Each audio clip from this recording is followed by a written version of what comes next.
Bismillahirrahmanirrahim. Assalamualaikum warahmatullahi wabarakatuh. Semoga kita semua dalam kondisi sehat walafiat, tanpa kekurangan satu apapun. Baik rekan-rekan sekalian, pada kesempatan kali ini, kita akan mencoba untuk praktek langsung kepada contoh kasus untuk closing entries atau jurnal penutup pada perusahaan jasa. Sebelum kita masuk kepada closing entry, ada baiknya kita mengetahui dahulu mengenai siklus akuntansi. Siklus akuntansi dapat diurutkan sebagai berikut. Pertama, mula-mula dokumen pendukung transaksi dianalisis dan informasi yang terkandung dalam dokumen tersebut dicatat dalam bentuk jurnal. Kedua, data akuntansi yang ada di dalam jurnal diposting ke dalam buku besar. Lalu yang ketiga, seluruh saldo akhir yang terdapat pada masing-masing buku besar dipindahkan ke neraca saldo untuk membuktikan kecocokan antara keseluruhan nilai akun yang bersaldo normal debit dengan keseluruhan nilai akun yang bersaldo normal kredit. Lalu yang keempat, menganalisa data penyesuaian dan membuat ayat jurnal penyesuaian. Kelima, memposting data jurnal penyesuaian ke masing-masing buku besar akun yang terkait.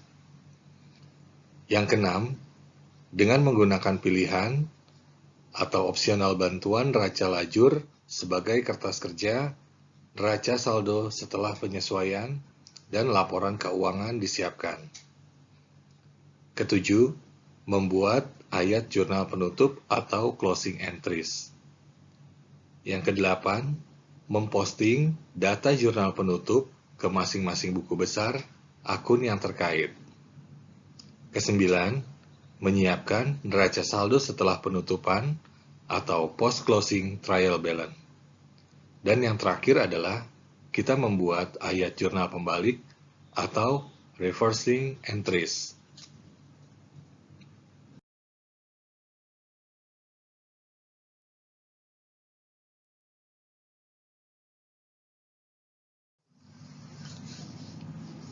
Berikut adalah contoh neraca lajur atau worksheet atau kertas kerja yang kita gunakan dalam proses penyusunan laporan keuangan. Pada dasarnya, neraca lajur atau kertas kerja atau worksheet ini bukanlah merupakan laporan keuangan, tetapi sangat bermanfaat bagi kita dalam mempermudah kita untuk menyusun laporan keuangan. Di sini kita menggunakan neraca lajur atau worksheet dengan 10 kolom yang terdiri dari neraca saldo, penyesuaian, neraca saldo setelah penyesuaian, laporan laba rugi, dan laporan neraca.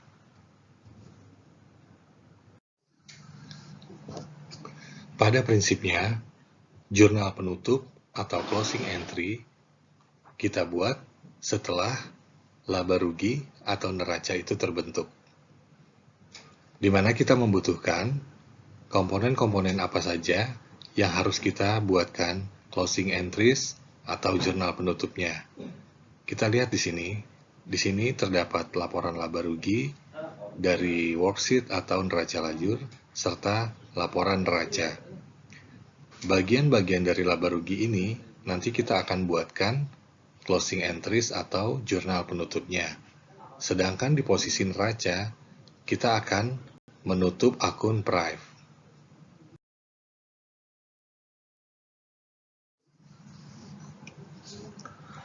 Langkah-langkah yang kita lakukan dalam membuat jurnal penutup atau closing entries adalah sebagai berikut.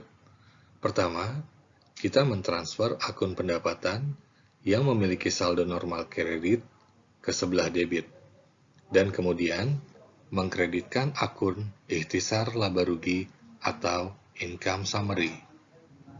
Kedua, kita mentransfer akun beban yang memiliki saldo normal debit ke sebelah kredit, dan kemudian mendebit akun ikhtisar laba rugi.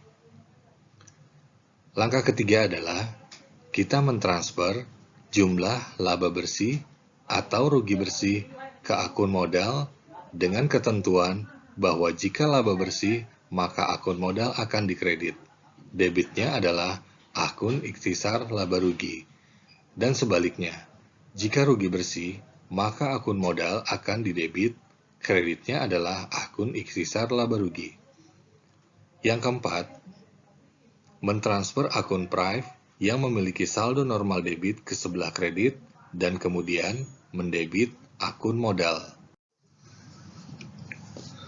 Dapat kita lihat di sini, berdasarkan laba rugi dan neraca yang telah kita buat pada worksheet atau neraca lajur, maka kita dapat membuat closing entry atau jurnal penutup sebagai berikut.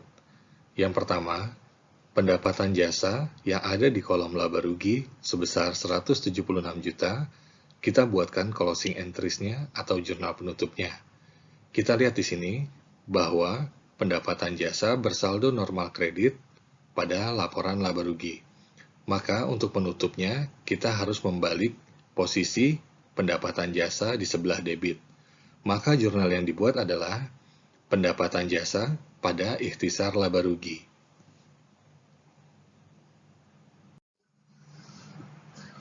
Berikutnya, kita harus membalik semua beban-beban atau biaya yang ada pada kolom laba rugi yang bersaldo normal debit ke dalam jurnal penutup.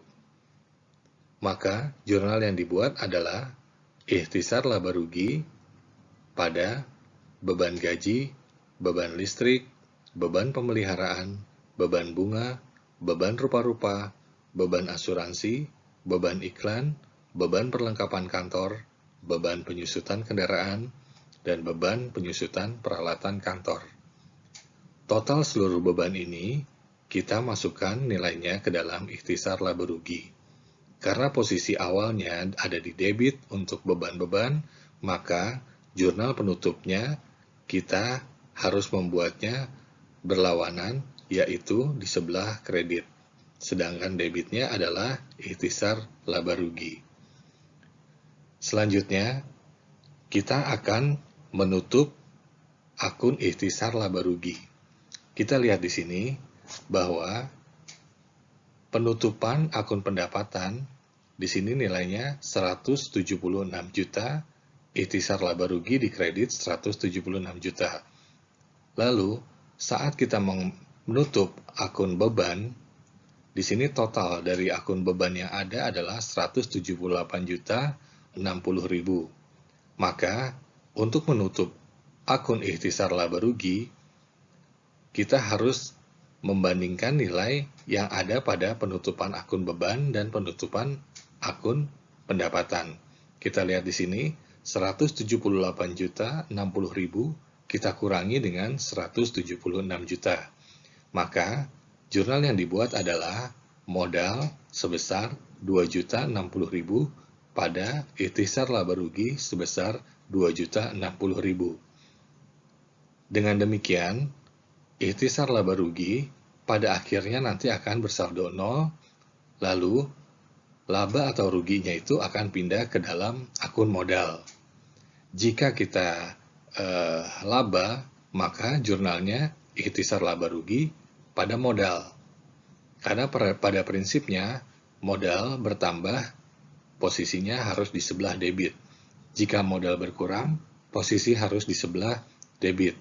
Karena laporan ini hasilnya adalah rugi 2.060.000, maka kita jurnalnya modal debit, akun ikhtisar laba rugi di sebelah kredit. Yang terakhir, kita harus menutup akun Prive yang ada di kolom neraca. Kita lihat di sini, akun Prive yang ada di kolom neraca sebesar Rp25.300.000. Kita lihat posisinya ada di neraca sebelah debit. Otomatis, untuk membuat jurnal penutup, kita harus memposisikan akun Prive berada di lawannya, yaitu di sebelah kredit.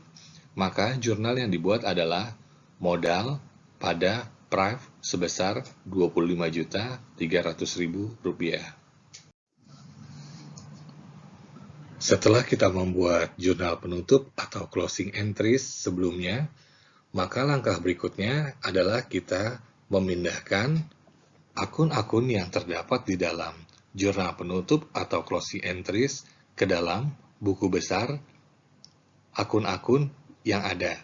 Contohnya di sini, pendapatan jasa ada di sebelah debit. Otomatis ini kita pindahkan ke dalam buku besar akun pendapatan jasa. Dengan demikian, pendapatan jasa akan bersaldo 0. Demikian juga untuk beban gaji sampai dengan beban penyusutan peralatan kantor. Semua kita posisikan di sebelah kredit. Awalnya ada di sebelah debit. Karena ada jurnal penutup di sebelah kredit, maka di buku besar nanti semua akan bersaldo 0. Setelah kita pindahkan ke dalam buku besar, langkah selanjutnya kita memindahkan jurnal-jurnal ini ke dalam jurnal penutup pada kertas kerja atau worksheet. Kita lihat di sini, akun pendapatan jasa di kredit, jurnal penutupnya di debit. Maka nanti neraca saldo setelah penutupan untuk pendapatan jasa akan bersaldo 0. Untuk beban gaji dan upah sampai dengan beban penyusutan peralatan kantor, awalnya ada di sebelah debit, lalu di jurnal penutup kita bukukan di sebelah kredit. Maka nanti seluruh beban gaji sampai dengan beban penyusutan peralatan kantor pada neraca saldo setelah penutupan akan bersaldo 0. Lalu berikutnya, yang berubah adalah akun untuk penambahan modal. Ya, untuk penambahan modal, nanti dia akan mengalami perubahan juga karena adanya laba atau rugi. Lalu berikutnya, kita lihat di sini adanya perubahan untuk pendapatan jasa sudah, lalu prive. Prive di sini bersaldo normal debit, lalu jurnal penutup bersaldo, kita jurnal di posisi kredit. Dengan demikian, nanti posisi untuk neraca saldo setelah penutupan akun prive akan 0. Seperti itu. Setelah kita masukkan nilai-nilai yang ada pada jurnal penutup, maka langkah selanjutnya adalah kita membuat neraca saldo setelah penutupan. Kita lihat di sini, dari neraca lajur yang kita buat, untuk posisi kas, piutang, perlengkapan, asuransi, iklan dibayar di muka, kendaraan, akumulasi penyusutan kendaraan, peralatan kantor, akumulasi penyusutan peralatan kantor, utang usaha, utang bank, dan ikhtisar laba rugi, serta hutang gaji dan hutang bunga, ini tidak ada jurnal penutupnya, karena mereka masuk dalam kategori kelompok neraca, seperti itu, kecuali prive, ya, kecuali prive dan modal. Untuk akun-akun yang tidak mengalami jurnal penutup, maka untuk di neraca saldo setelah penutupan, bisa kita pindahkan langsung dari posisi semula. Untuk kas di sebelah debit, kita masukkan ke sebelah debit kembali. Lalu yang kita lihat ada perubahan adalah semua akun-akun yang masuk ke dalam jurnal penutup, yaitu pendapatan, beban, ikhtisar laba rugi, modal, dan prive. Kita lihat di sini, semua akun-akun yang kita sudah buatkan jurnal penutupnya, maka di neraca saldo setelah penutupan akan bersaldo 0.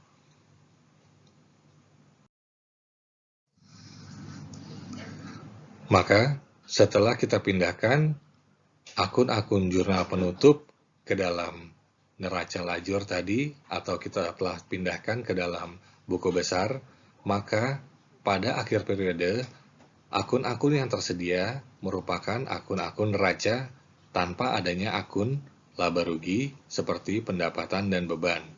Kita lihat di sini bahwa setelah jurnal penutup, maka neraca saldo yang terbentuk adalah tinggal akun dengan kode nomor perkiraan 1, 2, dan 3.